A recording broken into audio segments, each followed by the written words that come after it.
Hello, pile number one. This is your reading on how you can get your crush to notice you in a positive way, obviously. So the first thing you got for your fortune is kindness. Be kind to yourself and others. I don't know if you can see that. My ring light died right as I was starting to record this. So one thing that I would advise just starting off is to be really mindful about how you talk to yourself. Sorry, my kitten is climbing on me. Oh, dude. Okay, just don't scratch me. Ow, don't. How can I say no to that, please? Anyway. Don't be so critical of yourself, especially. I don't think that you're probably going around snapping at people, but this might also be something that your crush doesn't like, is just like rude, loud, Karen type of people. Another thing I'm noticing is that for a big group of you guys, this is probably someone that you met online, probably in a game or something.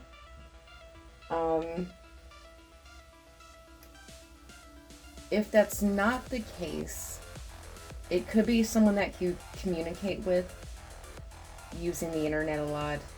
But I really think that for most of the people watching this, you probably met through a game or an app, like maybe a dating app, something along those lines.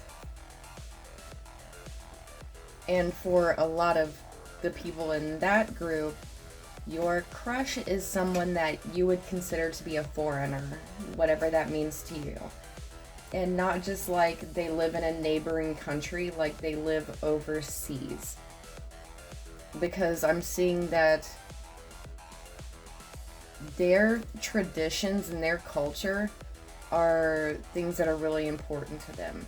Now, there may be like a smaller group in this pile where their crush is just someone who's maybe spiritually conservative. They like people who volunteer a lot.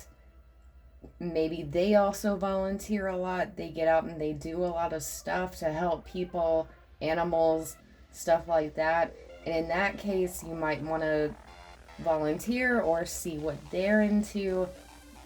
And don't be disingenuous about it, okay?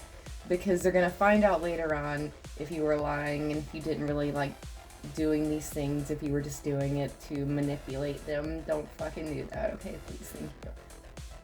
That being said, I think that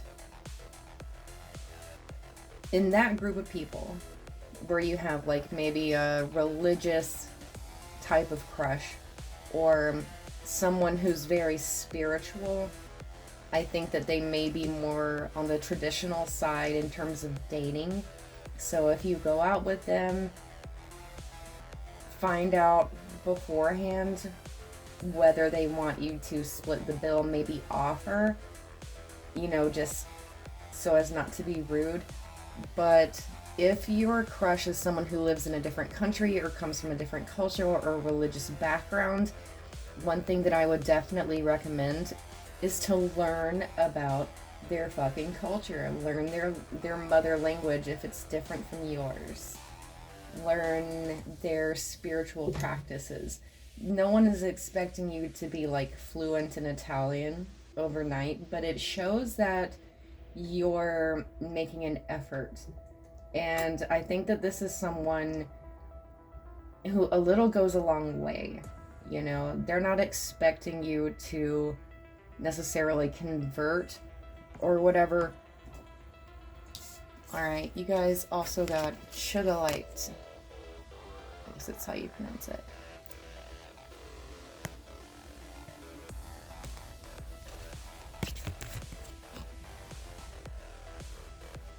I swear to God, this thing won't fucking focus. I'm gonna freak it out. Okay, thank you. So as you can see, this is a depiction of the nervous system. Let me see if I can find the book. It actually has a better picture. it is about your nervous system, but it's about, are you making yourself a nervous wreck? Are you overthinking shit? Are you overanalyzing things that they say, that they do? Yourself? Are you becoming overly critical of yourself, like we kind of talked about a little bit earlier?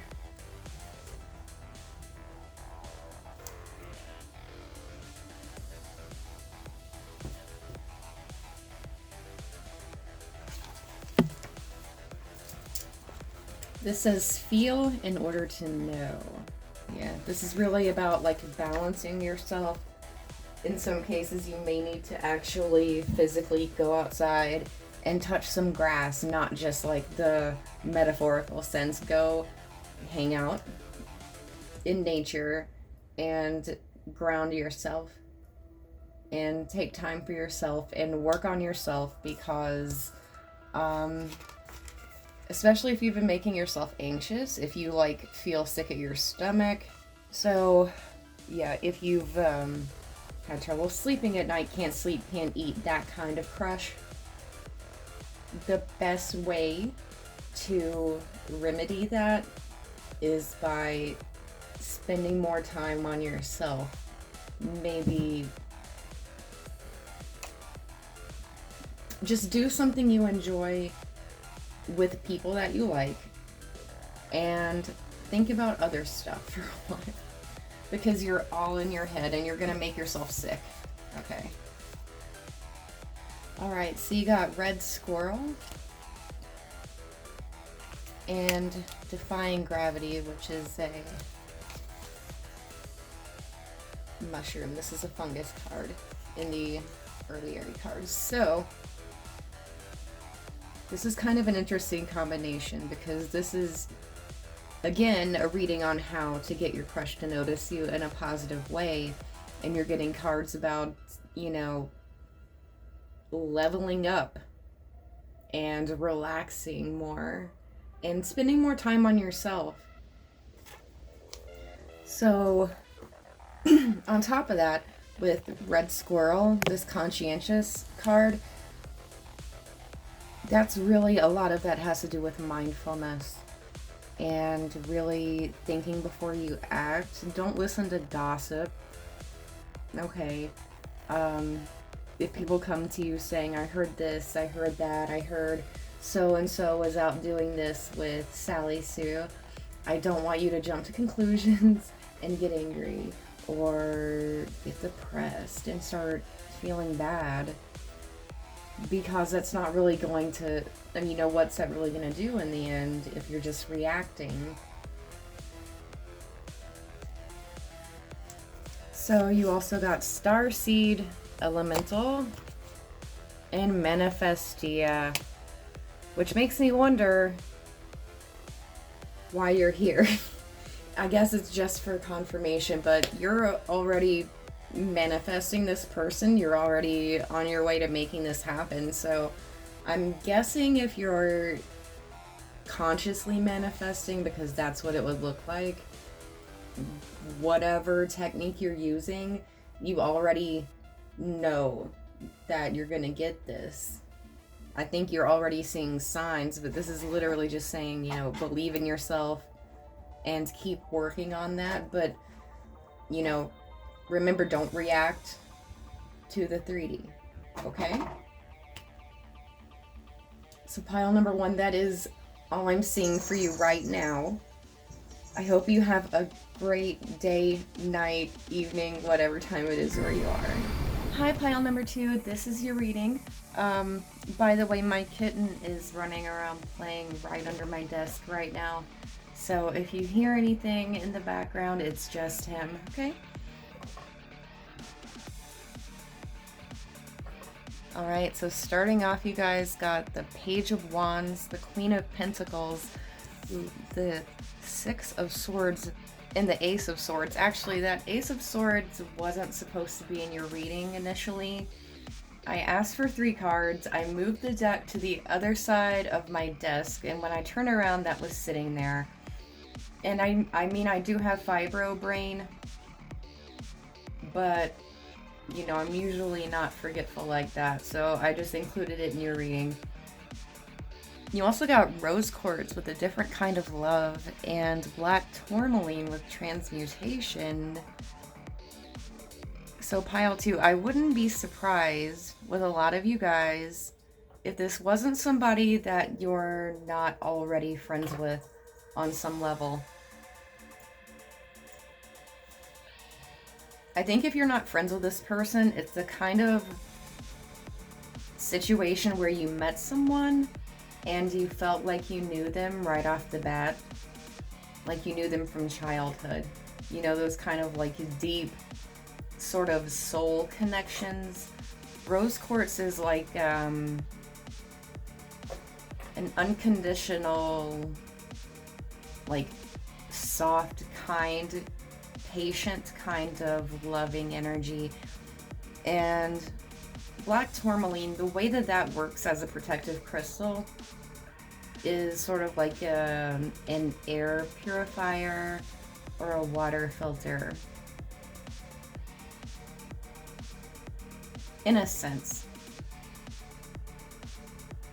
It kind of changes the polarity of whatever negative energy it touches. That's why it works really well with selenite. Now with the Page of Wands, it's possible you guys might have a flirty vibe already. But, I mean, it's like the cards are telling you guys you really need to be confident and just really communicate with this person and tell them how you feel. I don't know if you guys have had some argument or breakdown in communication, failure to communicate in the past. I forgot to turn over your fortune card here. You got learn. It says, take a lesson from the owls, deeply observe the night, and you'll become a little wiser in the day. It could be that this person is waiting for you to make the next move. That's for some of you guys. Let's see, you also got Heart's Home with Hawthorn. This is another card that has a lot to do with like home, familial relationships, nostalgia, sometimes homesickness, but in this situation, I don't think so. Maybe you miss this person after an argument with that Six of Swords. It also speaks of cyclical nature, so this could be a soulmate. It could be someone you knew from a past life. And also it's about change. When you look at the card, it shows the different seasons. You also got Wolf with communication. So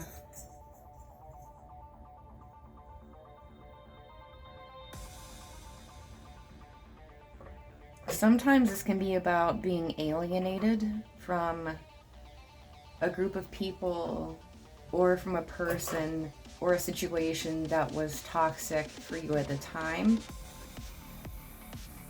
In this case, it can also back up those messages about needing to communicate with your person, or that there could have been an argument or some kind of falling out.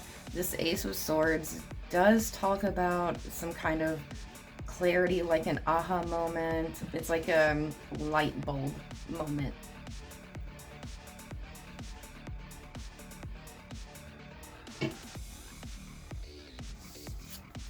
Let's see, you guys also got Heart Chakra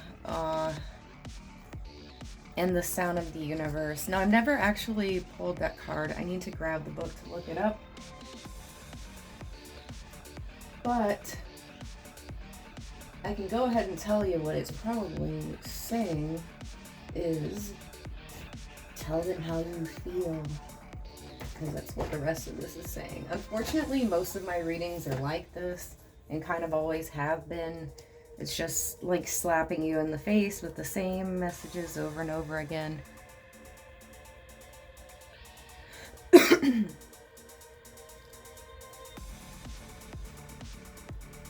ASMR.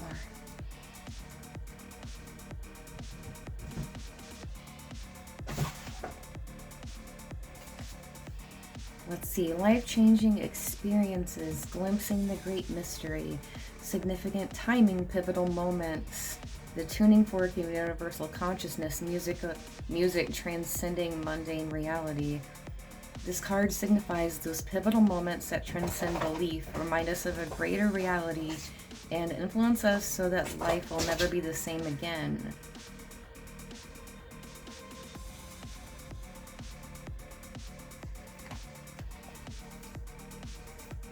Says having your world shaken up even a little can invite a deeper glimpse into the great mystery of your life. There are myriad ways to peek behind the veil of the mundane world. Ecstatic dance, spiritual exploration, and intuitive creative pursuits are just a few.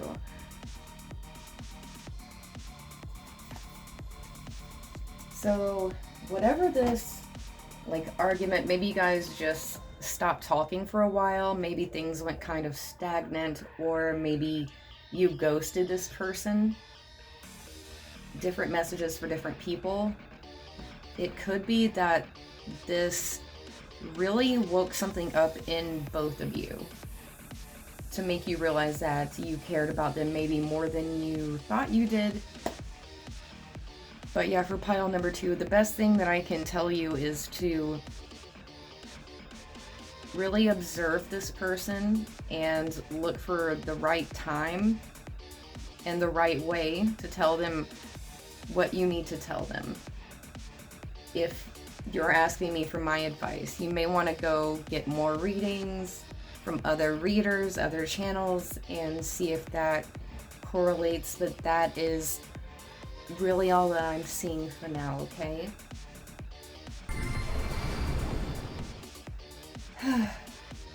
Hello, pile number 3. I just got done recording your reading and it didn't record, so we gotta do it all over again. It's been chaos, and maybe that's what you've been dealing with, is just feeling like you're running into a freaking brick wall every time you try to do something in this situation, because my kitten jumped up here and knocked everything over, just knocked over an incense burner, my computer decided to fuck me. Anyway, so I'll just go over it again. Maybe I missed something. So starting off, you got the Two of Swords.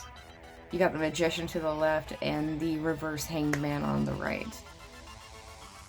So some of you may be stuck between two people that you're trying to choose between, or what's more likely, given surrounding cards and what I saw the first time I recorded this, you're probably thinking, should I keep trying in this situation? Should I keep trying to manifest this? Should I keep trying to make this a reality? Or have I already given enough? Have I already done enough? Have I said enough? Have I tried enough? And should I just walk away and do something new? And you also got Reconnect, which both of these are about reconnecting with yourself. Okay, Lepidolite. If this thing would ever focus, that would be wonderful. Hang on. There you go. It says, breathe in your trueness. And this literally shows a little unicorn surrounded by the crystals, okay? So, another thing Lepidolite does is it's a very soothing crystal. It helps you balance mind, body, and spirit. And I think that this probably is a situation that's caused you a lot of stress. You got the Bat with direction, which is just kind of reinforcing the Two of Swords, you not really knowing what to do in the situation. Kind of like maybe you feel like you're flying blind, flying in the dark, and you're worried about whether or not you're going to run into a wall or a tree. Are you going to get hurt? You got pay attention with the nettle. Now, this is in part about paying attention to your own individuality and what you like, and whether or not you're doing things just for the sake of pleasing others. And that also kind of goes back to these here. Unfortunately, this happens a lot with my readings. It's just really straight to the point. But you should also pay attention to what's hurting you. If you're in a situation that's causing you pain and stress and discomfort, and it's causing you to be out of balance. You got balanced forces, number 19. There you go. I'm gonna get a better camera eventually. I'm just using my phone for now.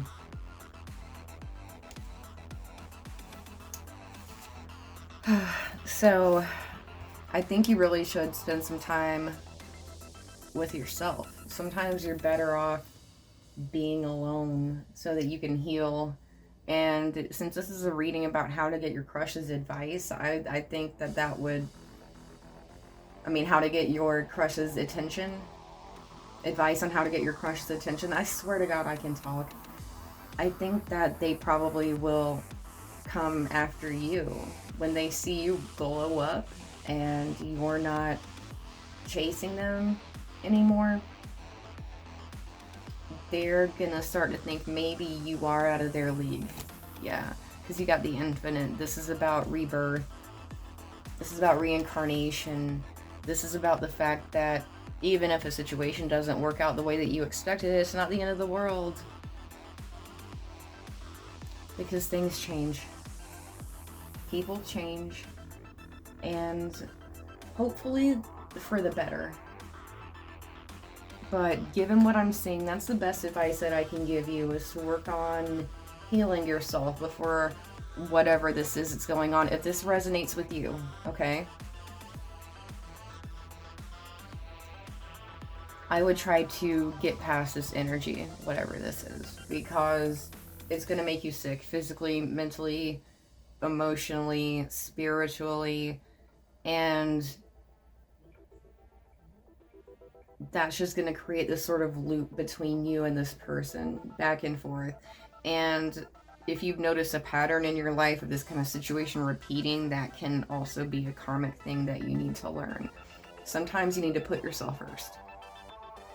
So I do hope this helps, but that's all I'm seeing for you guys right now, pile number 3. I hope you have the best luck with this situation.